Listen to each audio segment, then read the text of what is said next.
ಭತ್ತ ಕುಟ್ಟು ಹಾಡು ಆಗಲು ಹೇಳಿದ್ರು ಕೂಡ ಅವ್ರು ಎಷ್ಟೆಷ್ಟು ಸಾವಿರ ಹಾಡಿತ್ತು ನಮ್ಮೊಳಗೆ ಅಂತ ಹೇಳಿ ಭಯಂಕರ ದೊಡ್ಡ ಖಜಾನೆ ಅದು.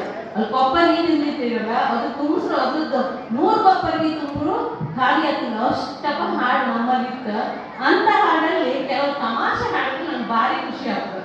ಅದರಲ್ಲಿ ಒಬ್ಳ ಅಮ್ಮ ಸತ್ರಿ ಏನ್ ಹೇಳ್ತಾಳೆ ಮಗಳು, ಆಮೇಲೆ ಮಾಯಿ ಸತ್ರಿ ಏನ್ ಹೇಳ್ತಾಳೆ ಅಂತಂದ್ರೆ ಒಂದು ಹಾಡು, ತಾಯಿ ಸತ್ತರ ಮಗಳೇ ಏನೆಂದು ಮರುಗಳು ಬಾಗಿಲ ತರನೇ ಹಿಡ್ಕೊಂಡು ಬಾಗಿಲ ತರನೇ ಹಿಡ್ಕೊಂಡು ನಮ್ಮ ಮನೆಯಲ್ಲಿ ಬಾಗಿಲ ತಾಯಿ ಮಾಡಿದಾಳು ಮಾಯಿ ಸತ್ತರ ಸೊಸೆ ಏನಂದೇ ಮರುಗಳು ಬಾಗಿಲ ತರನೇ ಹಿಡ್ಕೊಂಡು ಬಾಗಿಲ ತರನೇ ಹಿಡ್ಕೊಂಡು ನಮ್ಮ ಮನೆಯಲ್ಲಿ ಕತ್ತಿ ಸತ್ತಿದೋ ಎಳಿ ಬನ್ನಿ ಅಂದರೆ ಹೇಳ್ತಾರೆ ಅವರು. ಮಾಯಿಗೂ ಸೊಸೆಗೂ ಸಂಬಂಧದಲ್ಲಿ ಎಷ್ಟು ವ್ಯತ್ಯಾಸಗಳಿತ್ತು, ಆಗಿನ ಕಾಲದಲ್ಲಿ ಎಷ್ಟು ಕಾಲ ಬಂತಿದ್ರು ಅವರವರಿಗೆ ಅಂತ ಹೇಳಿ ಹಿಂಗಿಂದೆಲ್ಲ ಹಾಡೋದು ಇತ್ತು. ಇನ್ನು ಕೋಲ್ ಹೊಯ್ಯು ಹಾಡು ಬಹಳ ವಿಶೇಷ. ಇಲ್ಲೆಲ್ಲ ಹೊಯ್ದ್ರು ಇಲ್ಲೇ ಗೊತ್ತಿಲ್ಲ, ನಿಮ್ಮ ಬದಿ ಕೋಲ್ ಹೊಯ್ಯು ಹಾಡೋದಿಲ್ಲಿ ಈ ಬದಿ ಇತ್ತು ಇಲ್ಲೇ ಗೊತ್ತಿಲ್ಲ. ನಮ್ದು ಆಚೆ ಬಸ್ರೂರು ಆಚೆ ಜಪ್ತಿ ಆ ಬದಿಗೆಲ್ಲ ಇವತ್ತಿಗೂ ಈ ಕಾರ್ಯ ಜೀವಂತ ಆಗಿದೆ. ಆ ಕೋಲ್ ಹೊಯ್ಯುವ ಹಾಡನ್ನ ಎರಡು ತ್ರಿಪದಿಗಳನ್ನ ನಮಗೆ ಒದಗಿಸಿದವರು ಶ್ರೀಯುತ ನಾಗ ಐತಾಳ ಅಂತ ಹೇಳಿ. ಅವರು ಅಮೇರಿಕದಾಗಿದ್ದಾರೆ, ಕೋಟದವರು.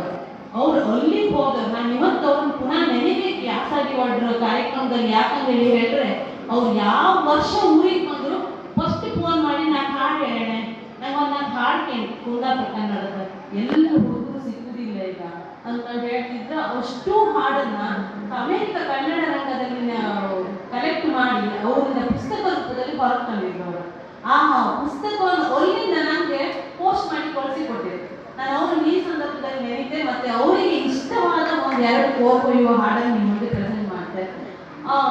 ಕೋಲ್ ಹೊಯ್ಯುವ ಹಾಡು ಅಂತ ಹೇಳಿ ಗೊಬ್ಬರ ಗುಂಡೀಲಿ ಕೆಂಬರಿಗೆ ಸೊಪ್ಪುಟ್ಟಿ ಕೈ ರೀತಿ ತಿಂದು ಕರುದಿಂದು ಕೋಲೆ ಕೋಲು ಕೋಲೆ ನಿರೆ ಲುಗಿನ ಕೋಲು ಕೋಲೆ ಕೈಲೂತಿ ತಿಂದು ಕರುದಿಂದು ಬೈಸತ್ತಿ ಕೌಳಿಗಿ ತುಂಬಾ ಅಂದ್ರೆ ಹಾಲು ಕೋಲೆ ಕೋಲು ಕೋಲೆ ನಿರೆ ಲುಗಿನ ಕೋಲು ಕೋಲೆ. ನಮ್ಮಲ್ಲಿರೋ ಶಬ್ದ ಸಂಪತ್ತು ಹೇಗೆ ಅದು ಸವಿತಾ ಹೋಗಿದೆ ಅನ್ನೋದ್ರ ಬಗ್ಗೆ ಅವ್ರು ಬರೀತಾರೆ. ಅದು ಹೆಂಗ್ ಸವಿತಾ ಹೋಯ್ತು ಅಂದ್ರೆ ಹೇಳಿದ್ರೆ ಕೆಂಪಗಿ ಸೊಪ್ಪಲ್ಲಿ ಅಂತ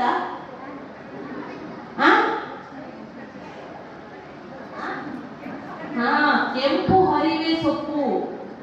ಹರಿವೆ ಸೊಪ್ಪನ್ನ ಕೆಂಬರ್ಗಿ ಸೊಪ್ಪು ಆಮೇಲೆ ಈಗಿನ ಹೊರಗಿ ಸೊಪ್ಪು ಅಂದೇಳಿ ಹಾಡು ಹೇಳ್ತಾರೆ. ನಾನು ಕೇಳಿದೆ ಜಪ್ತಿಯವ್ರು ಹಾಡು ಹೇಳುವಾಗ ನಾನು ಕೇಳಿ ಕೊಟ್ಟು ಹಿಂಗ್ ಮಾಡಿ ಯಾವ್ದು ಕೆಂಬರ್ಗಿ ಸೊಪ್ಪು ಹೇಳ್ತಾರ ಹಗ್ಗಿ ಸೊಪ್ಪು ಹೇಳ್ತಾರ ಕಾಮ ಅಂದೇಳಿ ಹಗ್ಗಿ ಸೊಪ್ಪೆ ಅಂದೇಳಿ ಹೇಳ್ತಾರೆ.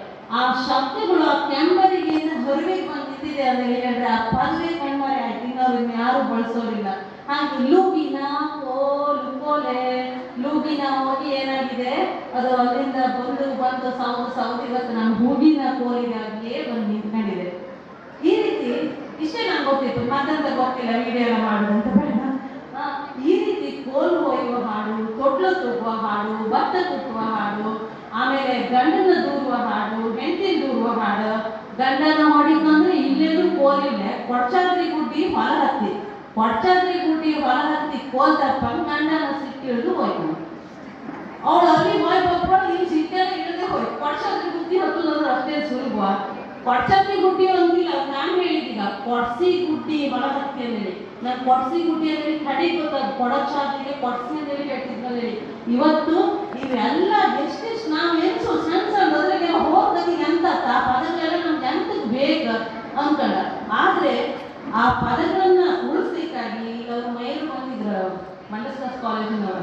ಅವ್ರದ ದರ್ಶನ ಸಂಚಿಕೆ ಕಾರಣ ನೀವು ಒಂದು 25-28 ವರ್ಷದಿಂದ ಇಂತಹ ಪದಗಳನ್ನು ಉಳಿಸ್ಲಿಕ್ಕಾಗಿ ಅವ್ರು ತುಂಬಾ ಶ್ರಮ ಕಾಲೇಜ್ ವಿದ್ಯಾರ್ಥಿಗಳಿಗೆ ಮಾಡಿಸಿರೋ, ಬಸರೂರಿನ ಶಾರದಾ ಕಾಲೇಜಿಂದ ಮಾಡಿಸಿರೋ, ಕುಂದಾಧ್ಯಯನ ಕೇಂದ್ರದವ್ರು ಮಾಡಿಸಿರೋ, ಆಮೇಲೆ ನನಗೀಗ ಹಂಗೋಯ್ತು ಕುಂದಾಪುರದವ್ರು ಮಾಡಿಸಿರೋ. ಇದನ್ನು ಬೊಂಬಾಯಿದಾಗೆ ಕನ್ನಡ ಸಾಹಿತ್ಯ ರಂಗದವರು, ಕರಾವಳಿ ಕನ್ನಡ ಸಾಹಿತ್ಯ ಪರಿಷತ್ನವ್ರು ಅವರು ಮಾಡಿಸಿರೋ. ನಾವು ಈಗ ಎಂತ ಮಾಡ್ತಾರೆ? ನನ್ನ ಮುಂದೊಂದು ಪ್ರಶ್ನೆ ಇದೆ. ಬಂದಿದ್ದು ಜೋಗಿ ಸಮಾಜದವ್ರು, ಅವ್ರದ್ದು ಮೆಸೇಜ್ ಬಂದಿತ್ತು, ನಮ್ಗಾಗಿ ಬನ್ನಿ ಮೇಡಮ್ ಅಲ್ಲಿ ಬರ್ತಾ ಅಂತ ಹೇಳಿ. ನಾನು ಹೇಳಿದ್ವಿ ಸಮಾರಂಭ ಎಲ್ಲ ಮಾಡುವ, ನಾವೆಲ್ಲ ಲೈಕ್ ಮಾಡಿ ಮಾತಾಡುವ, ಎಡ್ದರೆಲ್ಲ ಮಾತಾಡುವ ಕುಂದಾಪುರ ಕನ್ನಡದಾಗೆ, ಎಡಿದಿದ್ದರೆ ಬೇರೆ ಕನ್ನಡದಾಗ ಲೈಕ್ ಮಾಡಿ ಮಾತಾಡುವ, ಶಾಲೆಗೆ ಮಾತಾಡುವ, ಇದನ್ನ ಕಾಲೇಜಿಗೆ ಮಾತಾಡುವ, ಕಾಲೇಜಿಗೆ ಹೋಗಿ ಮಾತಾಡ್ತೀವಿ ನಾವು. ಕಾಲೇಜಿಗೆ ಹೋಗಿ ಮಾತಾಡುವಾಗ ಒಂದು ಅಪಾಯ ಇರ್ತೈತೆ, ಅದನ್ನ ನಾನು ಮಾತಾಡ್ತಿಲ್ಲ, ಅದು ಮಾತಾಡ್ಕೊಂಡೆ ಮುಂದೋದೆ. ಕಾಲೇಜಿಗೆ ಹೋದ್ರೆ ಕುಂದಾಪುರ ಕನ್ನಡದಾಗೆಲ್ಲ ಮಾತಾಡ್ದು, ಯಾವ ಕಾಲೇಜಿನೆಲ್ಲ ಬೇಡ ಅಕ್ಕ, ಕುಂದಾಪುರ ಕನ್ನಡದಾಗೆಲ್ಲ ಮಾತಾಡಿ ಆದ್ಮೇಲೆ ಭಾರಿ ಖುಷಿ ಆಯ್ತು ಮಕ್ಕಳಿಗೆ ಪೇರೆಂಟ್ಸ್ ಎಲ್ಲ ಬಂದಿರೋ ಟೀಚರ್ಸಿಗೂ ಎಲ್ಲ ಮಸ್ತ್ ಖುಷಿ ಆಯ್ತು. ಅದು ಪದವಿ ಡಿಗ್ರಿ ಕಾಲೇಜಿಗೆ ಕಡೆ ಪ್ರಿನ್ಸಿಪಾಲ್ ಮಾತಾಡ್ತಾ ತೆಗೆದು ಬಾಯಿ ಹೇಳಿ, ಮೇಡಮ್ ನಮ್ಮ ಮಕ್ಕಳೆಲ್ಲ ಮಾತಾಡೋದು ಕುಂದಾಪುರ ಕನ್ನಡದಾಗೆ, ಇಂಗ್ಲಿಷ್ ಇಲ್ಲಿ ಎಂತ ಬಂದಿದ್ದೆ ಮಾಡೋಕ್ಕಾಗ್ತದೆ ನಮ್ಮ ಮಕ್ಕಳಿಗೆ. ಈ ಅಪಾಯ ಇದೆ ನಮ್ಮ ಮುಂದೆ. ನಮ್ಮ ಭಾಷೆಯನ್ನು ನಾವು ಮಾತಾಡೋದಂದ್ರೆ ಅಭಿಮಾನದಿಂದ ಮಾತಾಡೋದು, ವ್ಯಾವಹಾರಿಕವಾಗಿ ನಾನು ಕುಂದಾಪುರ ಕನ್ನಡ ಬಳಸಿ ಅಂತ ಹೇಳೋದಿಲ್ಲ. ನಮ್ಮಲ್ಲಿ ನಂಗೆ ಬೈದ್ರು, ಹೊಸದಲ್ಲಿ ಹೋಗಿ ಸೀರೆ ಕೊಡಿ, ವಾಯು ಸೀರೆ ಕೊಡಿ ಅಂತೆಲ್ಲ ಹೇಳ್ಬೇಡ, ಅದೆಲ್ಲ ಡಿಗ್ನಿಟಿ ಕಡಿಮೆ ಆಗ್ತದೆ, ಸ್ವಲ್ಪ ಲೈಕ್ ಮಾಡಿ ಮಾತಾಡುತ್ತಾರೆ ಅಂತ ಹೇಳಿ. ವಾಯು ಸೀರೆ ಕೊಡಿನಿ, ಮತ್ತೊಂದು ಕೊಡಿನಿ, ಇನ್ನೊಂದು ಕೊಡಿನಿ ಅಂತ ಹೇಳಿ ಹೊಸದಲ್ಲಿ ಹೋಗಿ ಹೇಳುದ ಅಲ್ಲ. ಸೊಸೈಟಿಗೂ ಮತ್ತೆಲ್ಲ ಒಂದ್ ಕಡೆ ನಾವು ವ್ಯಾವಹಾರಿಕ ಜಗತ್ತಿಗೆ ಹೋದ್ಮೇಲೆ ಆಡಿ ಕೊಟ್ಟಕ್ಕೆ ಬಂದಿನಿ. ನಾವು ಪೋಸ್ಟ್ ಆಫೀಸಲ್ಲಿ ಇರುವಾಗಲೂ ಕೆಲವು ಸರಿ ಶುದ್ಧ ಕನ್ನಡ ಮಾತಾಡ್ತಾರೆ, ನಾವು ರೊಟ್ಟಿಗೆಲ್ಲ ರೋಡ್ ಸಂಖ್ಯೆ ಹೋಗಿ ಕೂತಾಡ್ಮೇಲೆ ನಾವು ಲೋಕಾಭಿರಾಮಿ ಇಲ್ಲಿ ಮನೆ ಜೊತೆ ಕೂತ್ಕೊಂಡು ಮಾತಾಡ್ದಂಗೆ ಆಗ್ತಿಲ್ಲ. ಅವಾಗ ಅವ್ರು ಹೇಳ್ತಾ ಇದ್ರು, ವ್ಯಾವಹಾರಿಕ ಜಗತ್ತಿನಲ್ಲಿ ವ್ಯಾವಹಾರಿಕ ಜಗತ್ತಿಗೆ ಬೇಕಾದ ಭಾಷೆಗಳನ್ನೆಲ್ಲ ಕಲಿಯೋಣ, ಹಿಂದಿ ಬೇಕು, ಇಂಗ್ಲಿಷ್ ಬೇಕು, ಎಲ್ಲವೂ ಬೇಕು. ಅದ್ರ ಜೊತೆಗೆ ಹಾಗೆ ನಾವು ಸಂಸ್ಕೃತವನ್ನು ಒಂದು ಗ್ರೇಟ್ ಭಾಷೆ ಅಂತ ಕಲಿತೀವಿ. ಇವತ್ತು ಮನೆಗಳಲ್ಲಿ ಸಂಸ್ಕೃತವನ್ನು ಕಲಿಯೋರು ಕೆಲವರು ಇದ್ದಾರೆ. ಅದರ ಜೊತೆಗೆ ನಮ್ಮ ಮಕ್ಕಳಿಗೆ ಕುಂದಾಪುರ ಕನ್ನಡವನ್ನು ಒಂದು ಇದು ನಮ್ಮ ಅಸ್ಮಿತೆ ಅನ್ನೋ ಹಾಗೆ ಕಲಿಸಿಕೊಡುವ ಪ್ರಯತ್ನವನ್ನ ಮನೆಗಳಲ್ಲಿ ಮಾಡಬೇಕಾದಂತ ಅಗತ್ಯ ಇದೆ. ಹೀಗಿದ್ರೆ ನಮ್ದು ಮೇಲು ನೊಗ ಅದ್ರದ ಹೊಸರೆಲ್ಲ ಹೆಂಗ್ ಮರ್ತು ಹೋಗಕ್ ಶುರುವಾಯ್ತು. ಲಚ್ಚಿ, ಬಚ್ಚಿ, ಕಾಮಿ, ಗುಲ್ಲಿ ಹೆಸರೆಲ್ಲ ಹೆಂಗ್ ಹುಡಿಯಾಗ ಹೋಯ್ತು. ಎಷ್ಟಂದ್ರೆ ಹೆಸರು ಲಚ್ಚಿ, ಎಂತಕ್ಕೆ ನಿಂಗೆ ಲಕ್ಷ್ಮಿ ಅಂತೇಳಿ ಹೆಸರು ಇಟ್ಟದ್ ಮಾರತ್ತೆ ಅಂದ್ರೆ ಏನ್ರೆ, ಅಯ್ಯೋ ನಂಗೆ ಲಕ್ಷ್ಮಿ ಅಂತೇಳಿ ಹೆಸರು, ಕರುಕತ್ತಿಲ್ಲ ಅಂತೇಳಿ ಲಕ್ಷ್ಮಿ ಅಂತೇಳಿ ಹೇಳ್ತಾರೆ. ಗುಲ್ಲಿ ಅಂತೇಳಿ ಅಂತ ಕರೆದು ನಿಂಗೆ ಅಂತೇಳಿ ಕೇಳಿದ್ರೆ, ನಾ ಗುಲಾಬಿ ಅಮ್ಮ, ಗುಲ್ಲಿ ಅಲ್ಲ, ಇವರೆಲ್ಲ ಕರುಪ್ರಾಣಿ ಅಂತೇಳಿ ಗುಲ್ಲಿ ಮಾಡೋದು ನನಗೆ ಅಂತೇಳಿ ಹೇಳಿ. ಭಾಗೀರಥಿ ಅಂತ ಹೆಸರು ಬಚ್ಚಿ ಮಾಡಿಬಿಟ್ಲ. ಇವತ್ತು ಇಲ್ಲೇ ಇಲ್ಲ, ಹೆಸರೇ ಇಲ್ಲ. ನಾಗೈತಾಳು ನಾನು ನಿನ್ನೆ ಪುನಃ ಓದ್ಕೊಂಡು ನಾಗೈತಾಳು ಅಲ್ಲಿ ಅಮೇರಿಕಾದಲ್ಲಿ ಅವರು ಒಬ್ಬ ದೊಡ್ಡ ವಿಜ್ಞಾನಿ ಒಲ್ಲು ಕೂತ್ಕೊಂಡು ಜಾಸ್ತಿ ಈಗ ಇಲ್ಲ. ಅವರು ನಂಗಾರ ಪ್ರತಿ ಕ್ಷಣ ನೆನಪು ಮಾಡ್ಕೊಂತೆ ನಾನು ಅವ್ರನ್ನ, ಸುಮಿತ್ರಾ ಐತಾಳನ್ನ, ಆಮೇಲೆ ಈ ತಳಿಕಂಡಿ ರೇಖಾ ಬರ್ನಾಡಿ ಅವರನ್ನ, ಆಮೇಲೆ ಯಾರ್ಯಾರು ಇದಕ್ಕೆಲ್ಲ ಕೆಲಸ ಮಾಡಿದ್ರು, ಕನ್ನಡಿ ವಾದಿರಾಜ್ ಭಟ್, ನಾವು ಅವ್ರನ್ನೆಲ್ಲ ನೆನಪು ಮಾಡ್ಕೊಂಡು ಮಾತಾಡೋದು. ನಮ್ಗೆಲ್ಲ ಗೊತ್ತಿತ್ತು, ನಾವು ಇದೇ ಜನರೇಷನ್ ಅವರು. ಅವರೆಲ್ಲ ಉಪ್ಪು ತಿಂದಷ್ಟು ನಾವೇನು ಅನ್ನ ತಿನ್ನಲ್ಲ.